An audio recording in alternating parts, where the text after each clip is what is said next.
Assalamualaikum warahmatullahi wabarakatuh. Innal hamdalillah nahmaduhu wa nasta'inuhu wa nastaghfiruh wa na'udzu billahi min shururi anfusina wa min sayyiati a'malina. May yahdihillahu fala mudhillalah wa may yudlilhu fala hadiyalah. Asyhadu an la ilaha illallah wahdahu la syarikalah wa asyhadu anna Muhammadan abduhu wa rasuluh la nabiyya wa la rasula ba'dah. Allahumma shalli wa sallim wa barik ala hadzal nabiyil karim wa ala alihi wa sahbihi ajma'in, amma ba'd. Qala Allah ta'ala fil Qur'anil Karim, a'udzu billahi minasyaitonir rajim. Ya ayyuhalladzina amanu taqullaha haqqa tuqatih wa la tamutunna illa wa antum muslimun. Fa inna asdaqal hadisi kitabullah wa khairal hadi hadi Muhammadin sallallahu alaihi wasallam wa syarrul umuri muhdatsatuha wa kullu muhdatsatin bid'ah wa kullu bid'atin dhalalah wa kullu dhalalatin finnar. Masyarul muslimin, jamaah salat fardhu maghrib Musola Miftahul Jannah yang dirahmati Allah Subhanahu wa taala.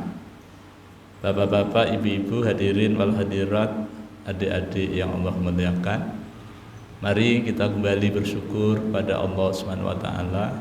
Biqauli alhamdulillah wa syukurillah atas limpahan rahmat dan nikmatnya kepada kita, terutama nikmat hidayah berupa iman dan Islam yang merupakan nikmat terbesar, nikmat termahal, nikmat tertinggi yang Allah berikan kepada kita para hambanya.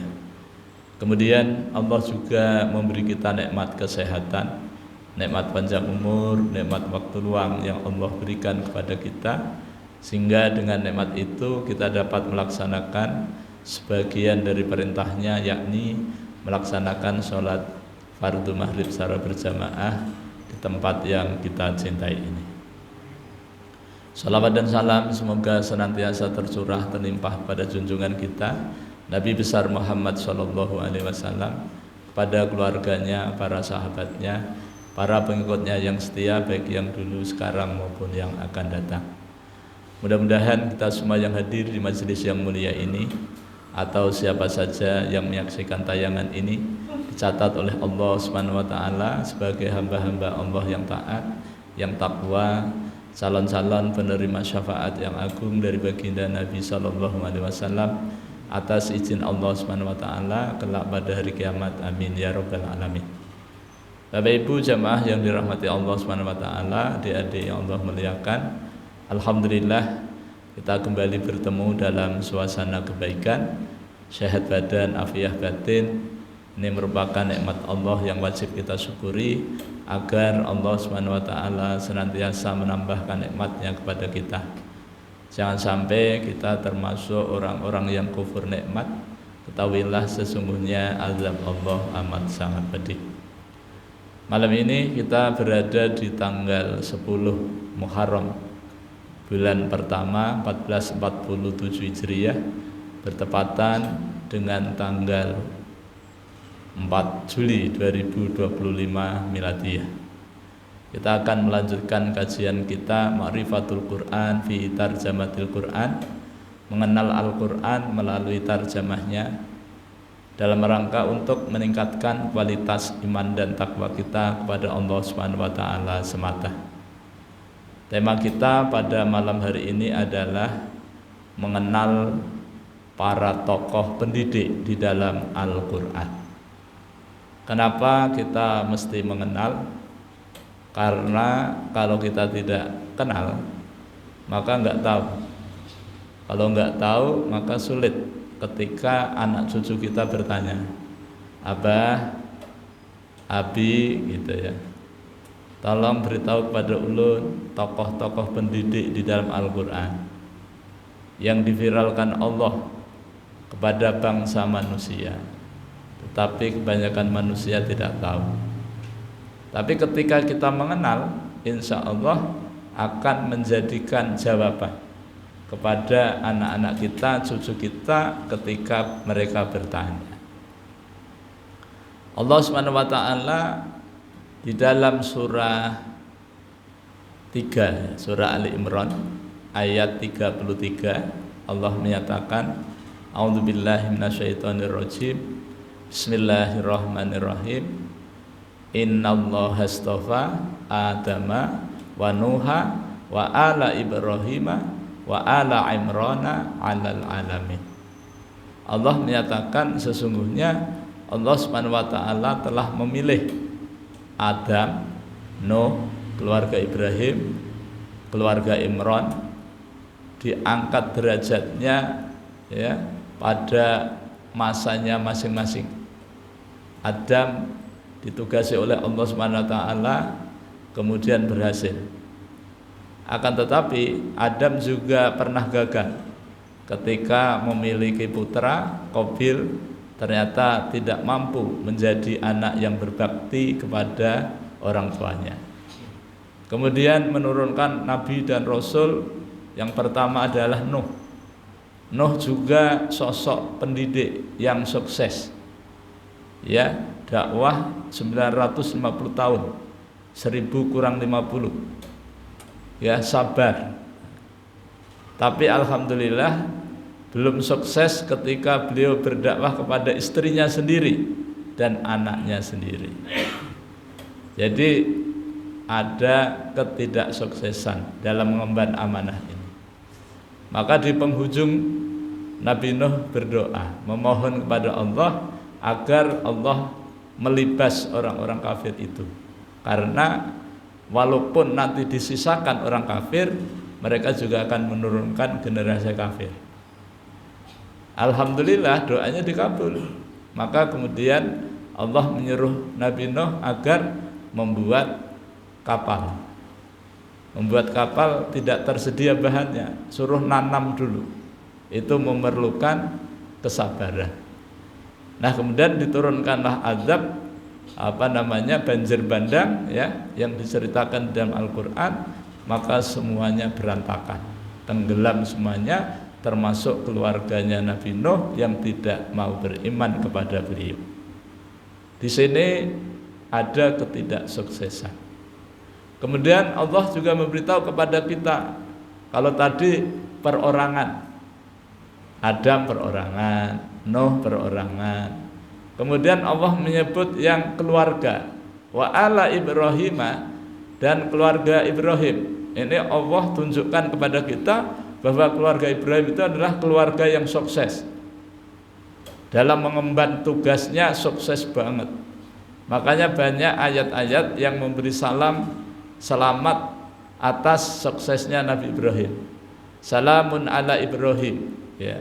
Jadi Allah sering memberi ucapan selamat gitu ya. Nah, jadi Ibrahim ini menjadi suri teladan bagi kita. Jadi kalau kita ingin membentuk keluarga yang sukses, maka lihatlah keluarga Ibrahim. Karena nabi-nabi, rasul-rasul itu diangkat oleh Allah itu dari keturunan Ibrahim, ya kan? Ibrahim punya istri Sarah, melahirkan Ishak. Kemudian Sarah memberikan hadiah kepada Ibrahim namanya Hajar, kemudian dinikahi oleh Ibrahim, melahirkan Ismail. Dari keturunan Ismail nanti turun-temurun sampai melahirkan nabi terakhir, yaitu Nabi Muhammad. Kemudian dari sisi sebelah, yaitu Ibunda Sarah, ya, istri Ibrahim yang tua, yang dikenal di Quran istrinya yang dikenal 2, agak terkenal 3, tapi sampai 6 gitu ya. Ini mufasirnya tergantung siapa. Tapi kalau mufasirnya itu dari kalangan lain, maka 2 saja. Ada pesanan gitu ya. Tapi kalau mufasirnya dari kalangan yang lain lagi, itu bisa yang lain lagi. Ada kepentingan. Tapi yang perlu kita lihat bahwa dari Ibunda Sarah melahirkan Ishak. Ishak menikah melahirkan Yakub. Yakub ini punya kembaran. Nah, di dalam perut itu Yakub ini punya kembaran adiknya, saya lupa namanya. Kepengen duluan karena kembar. Akhirnya ibundanya, istrinya Ishak bilang, Yakub, sudah dikasih nama sebelum lahir. Yakub, kamu mengalah saja, biarlah adikmu yang duluan. Nah, akhirnya Yakub mengalah, tunduk patuh kepada perintah ibundanya. Maka lahirlah Yakub. Maka Yakub ini punya gelar namanya Israel, ya, dari bahasa Ibrani Isra dan Il. Isra itu hamba, Il itu Allah. Jadi kalau bahasa Arabnya Israel itu Abdullah. Jadi Abdullah. Nah, Yakub punya istri yang pertama itu punya anak 10. Kemudian istri yang kedua punya anak 2, yaitu Yusuf dan Bunyamin gitu ya. Totalnya 12. Maka keturunan Nabi Yakub yang disebut Bani Israel itu ada 12 suku. Jadi 12 anaknya 12 suku. Mereka nanti masing-masing menurunkan nabi dan rasul, ya, sampai kepada Musa. Nanti Musa ada sebelahnya Harun. Kemudian ada lagi sebelumnya di atas sana itu ada Shu'aib. Tapi wallahu a'lam, Shu'aib ini dari kalangan yang mana? Mungkin dari kalangan yang lain, itu ya. Akan turun lagi Musa kemudian di Mesir, ya. Kemudian ada nabi-nabi yang lain, ada Daud. Nabi Daud di Palestina. Nabi Daud punya anak Sulaiman di Palestina juga. Insya Allah nanti bisa kita kaji dalam tema mengenal kisah Nabi dan Rasul dalam Al-Quran.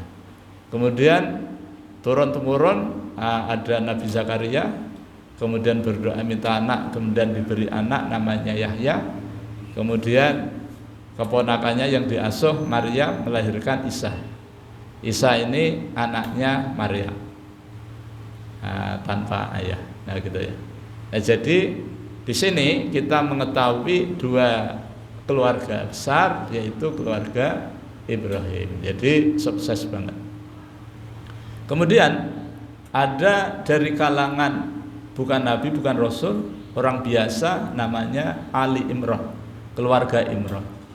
Imran ini bukan nabi, bukan rasul, bukan pengusaha, juga bukan birokrat, juga bukan pegawai, juga bukan, pokoknya orang biasa, tapi sukses dalam membina rumah tangga.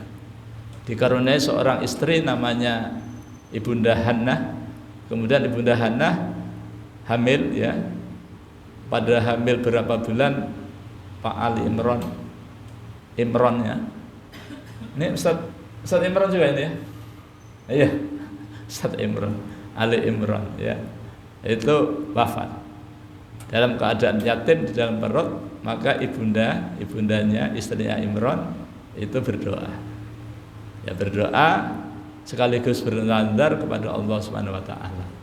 Nah, kemudian isi nazarnya bahwa beliau minta agar bayi yang dikandung ini nanti menjadi muharrar, menjadi penghikmah di Baitul Maqdis, di Masjid Al-Aqsa di Palestina. Nah, begitu. Alhamdulillah yang menjadi keinginan beliau, nazarnya beliau dikabul. Cuma ketika Ibunda Hannah itu melahirkan ternyata perempuan, ya.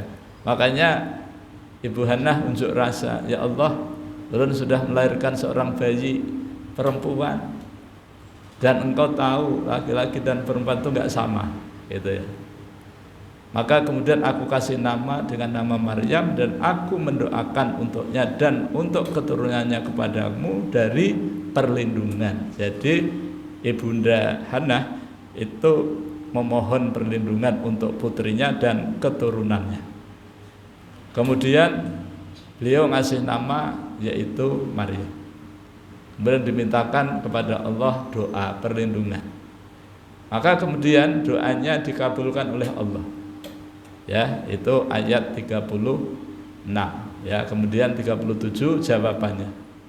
Kemudian Allah berikan pertumbuhan kepada Maryam dengan pertumbuhan yang baik. Kemudian diberikan pengasuhan dengan pengasuh yang luar biasa.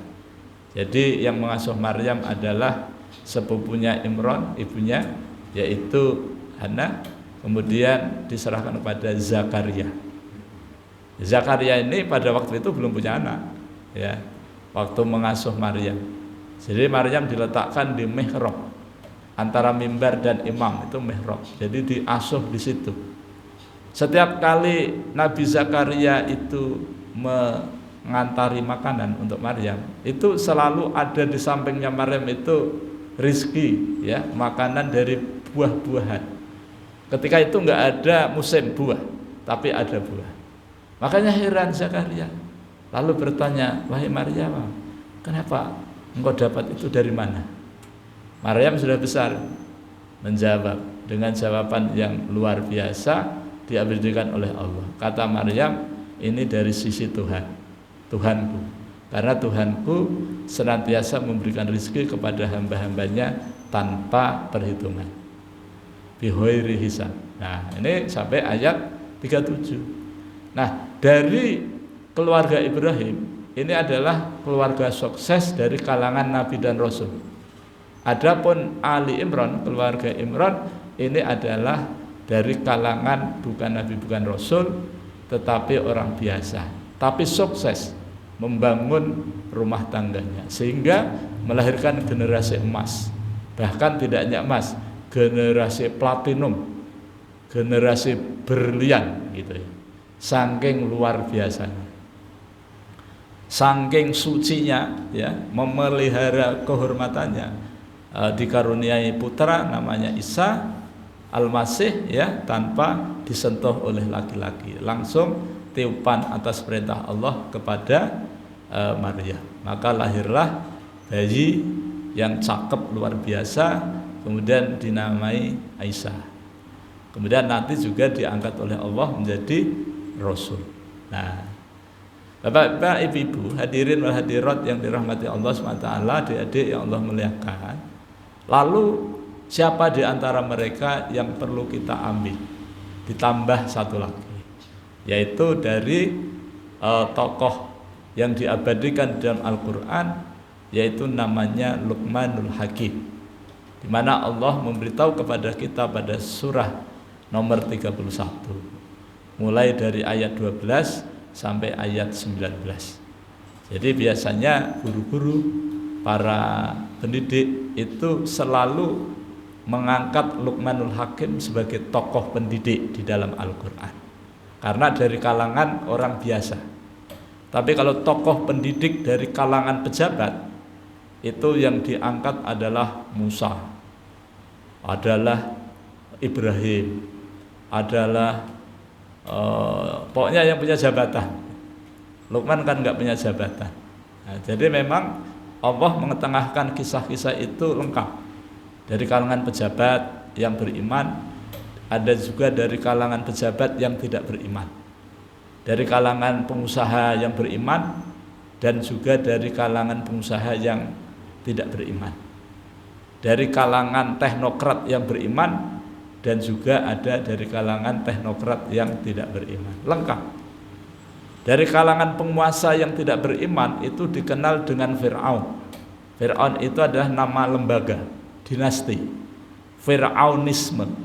Tidak disebutkan namanya, tetapi lembaganya. Kalau di Jawa ada dinasti Mataram. Jadi bukan namanya rajanya Mataram, bukan, tetapi nama kerajaannya Mataram, ya. Dinasti Mataram 1, dinasti Mataram 2. Kalau di Solo itu ada MN, Mangkunegara, Mangkunegara 1, Mangkunegara 2 gitu ya. Nah, kalau di Solo itu Kasunanan, kalau di Jogja itu Kasultanan. Kalau gelarnya Hamengkubuwono, ya. Nah, ini kenapa saya sampaikan ini, karena saya orang Solo, supaya ingat aja, barangkali ini ada orang Solo, ya. Ada nggak yang dari Solo? Ada. Nah, ada orang Solo yang baru pulang dari Jakarta, ada? Ada, ya. Nah, ada aja. Nah, Luqman diabadikan di dalam Al-Quran sebagai tokoh pendidik. Jadi malam ini belum menyampaikan tokoh satu, yaitu Luqman. Ya, Luqman. Luqman dikasih hikmah oleh Allah Subhanahu wa taala, dikabarkan kepada kita, disampaikan Allah kepada Rasulullah lewat Jibril, kemudian Jibril menyampaikan kepada Rasulullah. Ayat 12 menggunakan kalimat taukid laqad. Walaqad ataina Luqmanal hikmata anishkur lillah wa may yashkur fa innama yashkuru li nafsi wa man kafara fa innallaha ghaniyyun hamid. Allah menyatakan dan la sungguh qad sungguh, laqad sungguh, seakan Allah mengatakan dan sungguh, sungguh dan sungguh. Ataina kami telah memberikan kepada siapa? Luqman, kepada Luqman. Apanya yang diberikan? Al-hikmah. Apa itu hikmah? Dalam Al-Baqarah dikatakan hikmah itu adalah kebaikan yang banyak. Jadi kalau ada orang diberikan hikmah oleh Allah, berarti orang itu diberikan banyak kebaikan dari Allah. Hikmah yang akar katanya hakama atau hakima, itu yang berarti menghakimi, menghukumi, mengadili. Makanya Luqman al-Hakim, Luqman sang bijaksana. Makanya lembaga peradilan, ya, pengadilan-pengadilan itu seperti kejaksaan, pengadilan, itu disebut dengan apa itu Pak namanya? Ya itu ya, pokoknya itu. Lambangnya itu kan timbangan gitu. Nah, kemudian lurus, kalau logonya lurus, adil. Itu ada yang lembaganya namanya kehakiman, ya, ada yang kejaksaan, ada yang kepolisian. Itu semuanya berbicara soal keadilan. Nah, itu. Jadi Luqmanul Hakim ini sosok manusia yang amat sangat adil, gitu ya. Dan banyak dimintai fatwa-fatwanya oleh para penguasa di zamannya, gitu ya. Maka kemudian ketika Allah memberikan kepada Luqman al-hikmah, ya, itu apa hikmahnya? Anishkur, agar Luqman itu menjadi sosok manusia yang pandai bersyukur terhadap nikmat yang Allah berikan kepadanya. Jadi, wa may yashkur fa innama yashkuru li nafsi. Kata Allah, barang siapa yang mensyukuri atas nikmat Allah, maka kebaikan atas kesyukuran itu kembali kepada pelakunya. Wa man kafara, dan barang siapa yang kufur atas nikmat Allah, yaitu menggunakan nikmat Allah untuk maksiat, menggunakan nikmat Allah dipakai untuk melakukan perbuatan yang mengundang murkanya Allah, maka Allah menyatakan fa innallaha, maka sungguhnya Allah ghaniyun, zat yang maha kaya, hamidun, zat yang maha terpuji. Artinya ketika seluruh manusia di muka bumi ini bersyukur pada Allah, posisi Allah tetap pada posisinya, tidak berubah menjadi lebih tinggi, tidak. Begitu juga kalau seluruh di muka bumi ini, dari kalangan bangsa jin dan bangsa manusia, semuanya kufur kepada Allah, Allah juga tetap terpuji pada posisinya. Allah juga tetap tidak ada perubahan. Kalau Allah kemudian tadinya maha agung menjadi agung saja, tadinya maha besar, besar aja, enggak. Allah tetap maha besar, Allah tetap maha agung, maha tinggi, ya. Kenapa? Allah tidak punya kepentingan terhadap hamba-hambanya, terhadap makhluknya.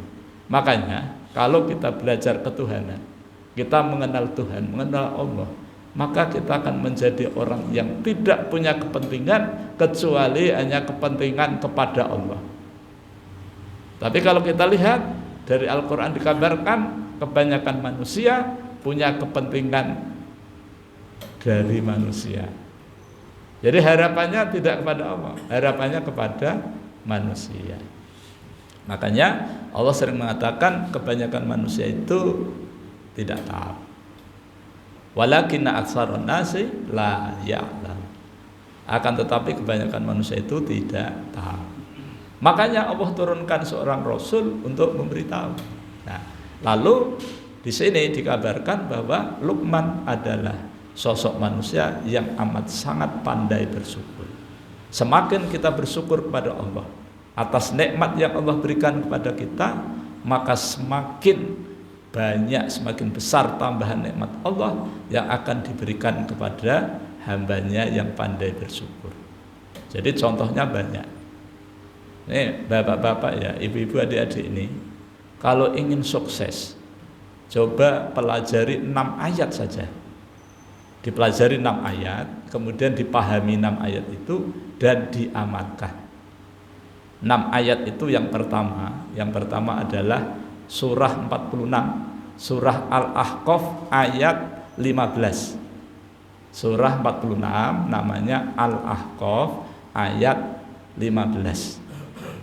Yang kedua temannya surah 27, surah An-Naml ayat 19.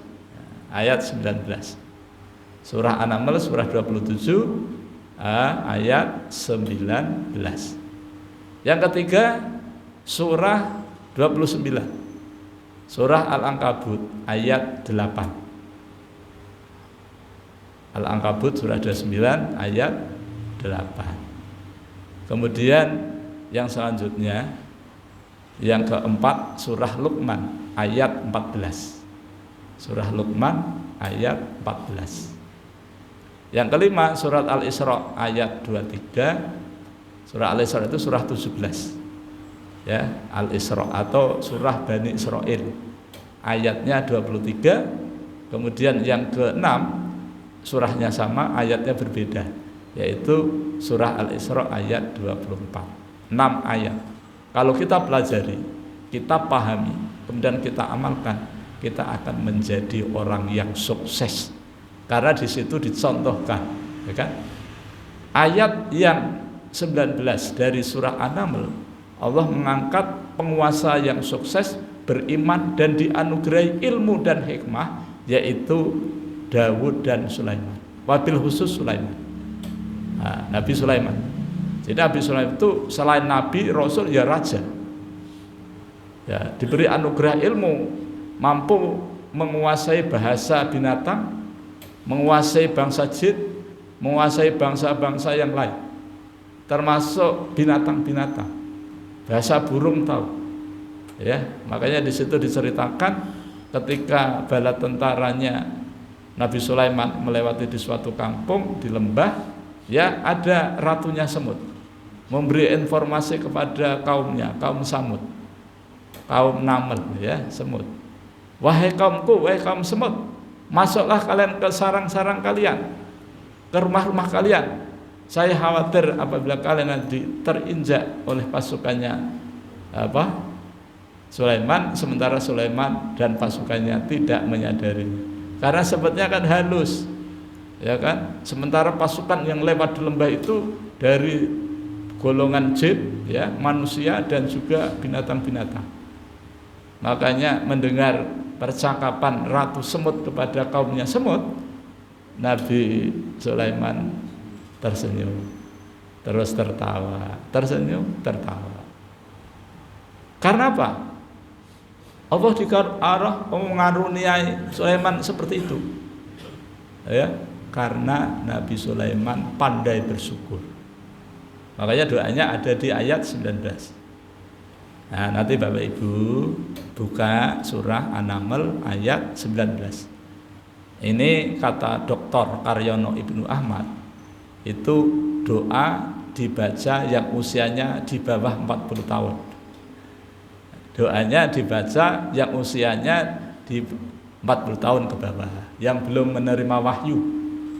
Nah, 40 tahun kan menerima wahyu, ya. Wahyu apa? Wahyu perdana, wahyu apa? Wahyu. Kemudian kalau yang Al-Ahqaf tadi ayat 15, itu doanya orang yang usianya 40 tahun ke atas. 40 tahun ke atas.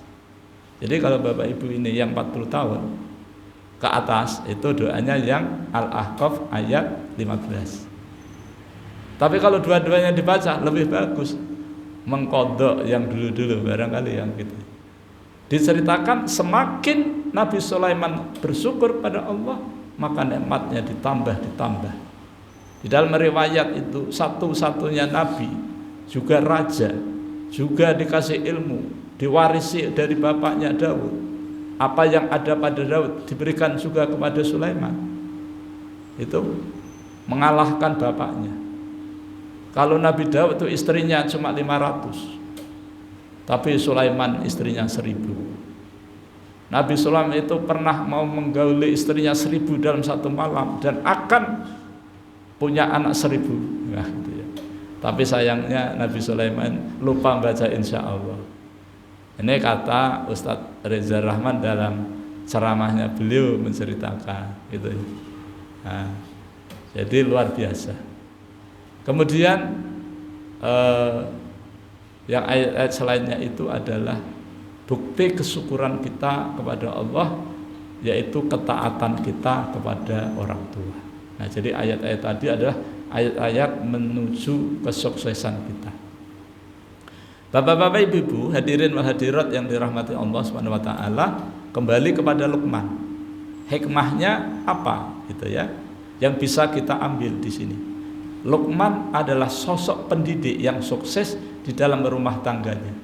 Apa yang disampaikan Luqman kepada putranya dalam mendidik anaknya, yaitu ayat selanjutnya 13, wa idz qala Luqmanu li ibnihi wa huwa ya'idhuhu ya bunayya la tusyrik billah inna syirka la dzulmun azim. Dan ingatlah ketika Luqman sedang memberikan mau'idhah hasanah, pelajaran pendidikan kepada putranya, ya. Jadi waktu mendidik, dalam mendidik anak, Luqman mencontohkan kepada kita.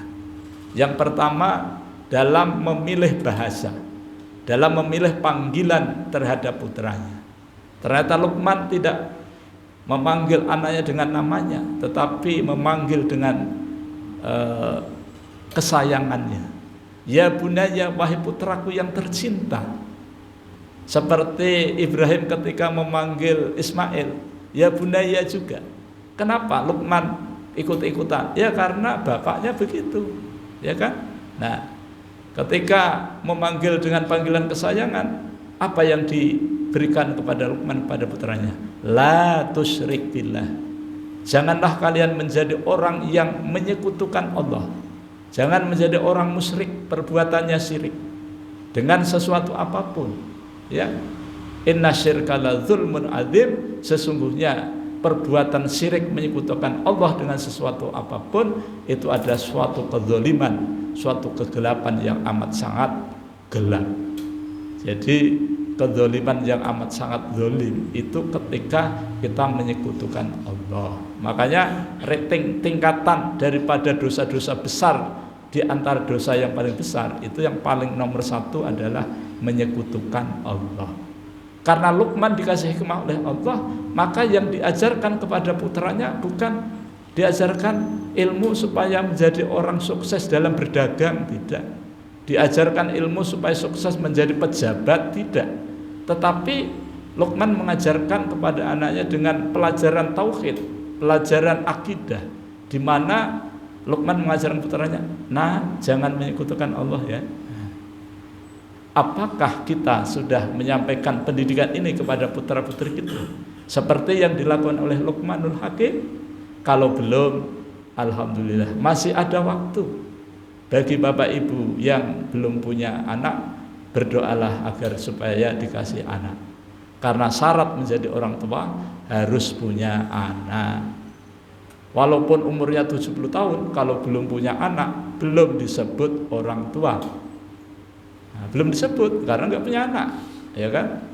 Tapi walaupun umurnya 21 tahun punya anak, sudah disebut orang tua. Sudah punya kewajiban mendidik anaknya. Kemudian apalagi yang dilakukan oleh Luqman kepada putranya? Pelajaran selanjutnya adalah ayat 17, ya. Ya bunayya aqimis sholata wa'mur bil ma'ruf wanha 'anil munkar wasbir 'ala ma asabak inna dzalika min azmil umur. Wahai putraku yang tercinta, yang tersayang, gitu ya. Dirikanlah sholat. Nah, pelajaran pertama setelah pelajaran tauhid, Setelah pelajaran akidah, maka yang kedua adalah ibadah. Ibadah pertama yang diajarkan oleh Luqman kepada putranya adalah sholat. Nah, setelah sholat apa? Wa'mur bil ma'ruf, ajak amar ma'ruf, ajak kebaikan kepada orang lain. Ayo kita sholat, ayo kita zakat, ayo kita ke masjid taklim. Nah, itu. Wanha anil munkar, mencegah perbuatan yang mungkar. Kalau ada orang berbuat kerusakan di muka bumi, kita coba untuk jangan ya, karena ini enggak baik. Kemungkaran itu banyak sekali macamnya, ya. Tidak jujur, ya. Curang itu termasuk mungkar, ya kan? Pokoknya apa saja yang dilarang oleh Allah, yang merugikan dirinya dan orang lain, itu disebut mungkar. Kalau keji seperti zina, itu dampaknya hanya pelakunya, ya pelakunya. Walaupun sama-sama mengundang murkanya Allah, tapi beda mungkar yang sifatnya meluas, yaitu mencuri, ya. Mencuri itu kemungkaran yang lebih berat. Karena apa? Dampaknya adalah merusak lingkungan. Nah, merusak lingkungan, ya kan? Ini contoh, sering saya memberikan contoh, tidak hanya di sini. Mencuri kalau dalam bahasa yang keren itu adalah korupsi. Korupsi itu adalah mencuri. Mencuri harta dananya rakyat, ya. Ini sudah umum. Jadi kalau kita bicara soal korupsi, orangnya koruptor itu sudah biasa saja, nggak akan dilarang. Jangan bilang korupsi ya. Kenapa? Wah, di tengah-tengah koruptor ya biasa saja. Kecuali misalnya di antara sekian banyak itu yang koruptor cuma satu, kita ngomongin bisa tersinggung. Satu jamaah, satu istana koruptor semua misal, ya itu sudah biasa saja, seperti melempar garam di lautan, nggak ada apa-apanya. Gitu. Tapi di sini itu mencuri bagian dari kemungkaran. Ini oleh Luqman diajarkan kepada agar mencegah perbuatan mungkar itu. Kenapa mencuri itu dampaknya ke banyak orang? Misal Kementerian Pendidikan mendapatkan dana pendidikan itu 20% misalnya. Kalau dikorup 50%, yang sampai cuma 50%, maka yang tidak mendapat 50%. Itu dampak yang paling luar biasa. Nah sekarang misalnya koruptornya itu di Kementerian Agama bagian pelaksanaan ibadah haji misalnya, gitu kan? Dana haji diselewengkan untuk membangun apakah, untuk membeli apakah, ternyata dampaknya juga orang lain. Di antaranya hanya Indonesia, yang pernah saya dengar dari teman saya, hanya Indonesia daftar haji menunggu puluhan tahun itu hanya Indonesia, yang lainnya nggak ada. Jadi alhamdulillah rakyat Indonesia itu baik sekali. Pokoknya diakali itu yang menengah, ya. Tapi Al-Quran mengingatkan jangan sampai kita berbuat mungkar, ya gitu. Dan rata-rata di semua kementerian ada perilaku kemungkaran ini. Makanya Luqman mengajarkan wanha anil mungkar, gitu ya. Kemudian yang keempat, wasbir ala ma asobak, wahai putraku yang tercinta, engkau hendaklah senantiasa bersabar terhadap musibah. Apa saja yang menimpa kepadamu, apakah yang menyenangkan atau yang tidak menyenangkan, maka bersabarlah. Karena ujian ini ada dua, ya. Diuji dengan kenyamanan, kita disuruh bersyukur. Diuji dengan penderitaan, kita diuji tidak nyaman, disuruh bersabar. Makanya Luqman mengajarkan kepada putranya, wasbir ala ma asobak, bersabarlah sayang untuk menghadapi semua persoalan yang menimpa kepadamu. Inna dzalika min azmil umur, yang demikian itu semua yang diajarkan tadi, mulai menegakkan sholat, amar ma'ruf nahi mungkar, bersabar atas musibah yang Allah turunkan kepada kita, itu suatu perkara yang besar. Makanya orang-orang yang diuji dengan ujian yang berat itu disebut ulul azmi.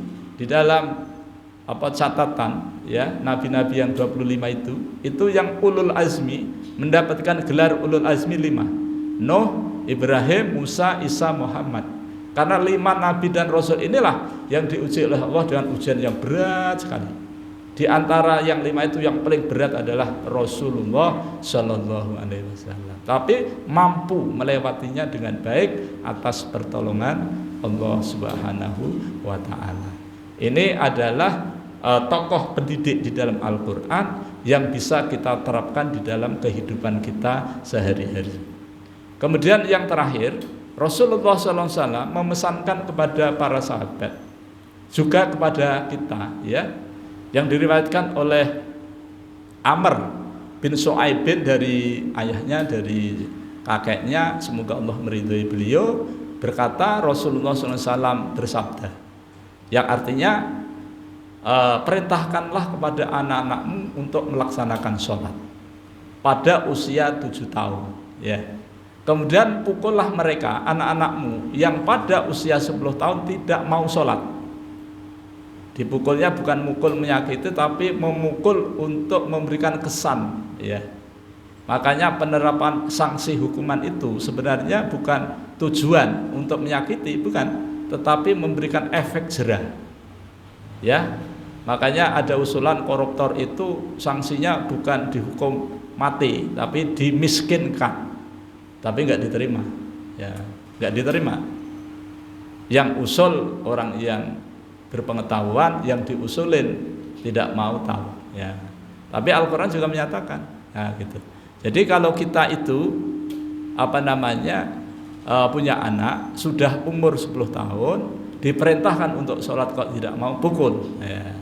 Tapi mukulnya bukan menyakiti fisik, ya, mukulnya mendidik, ya. Jangan sampai seperti guru kita dulu ngajari ngaji, ada rotan, ada bambu itu. Nah, itu ya, salah sedikit, pak, waduh, tapi ya hasilnya bagus, Pak.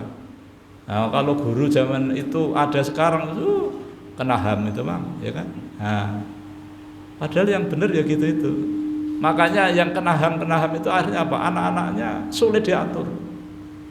Dalam pendidikan parenting gitu ya, saya diminta sering untuk menyampaikan parenting dalam Al-Quran itu.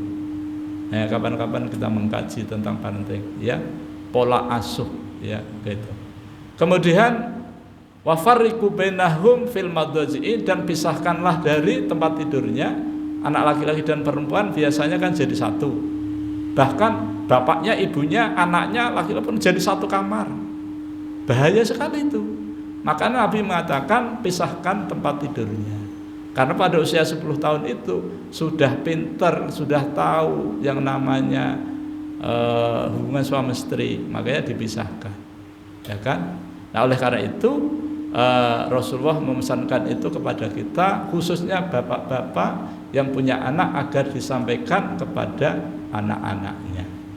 Lalu bagaimana supaya kita bisa mendidik anak-anak seperti yang dilakukan oleh Luqman, seperti yang dilakukan oleh keluarga Imran, seperti yang dilakukan oleh Ibrahim? Caranya adalah belajar. Jadi kita mesti belajar menjadi orang tua yang bijaksana, yang mampu mendidik putra putrinya dengan pendidikan yang sesuai dengan ajarannya Allah di dalam Al-Quran, dan juga sesuai contoh Nabi kita Muhammad Sallallahu Alaihi Wasallam.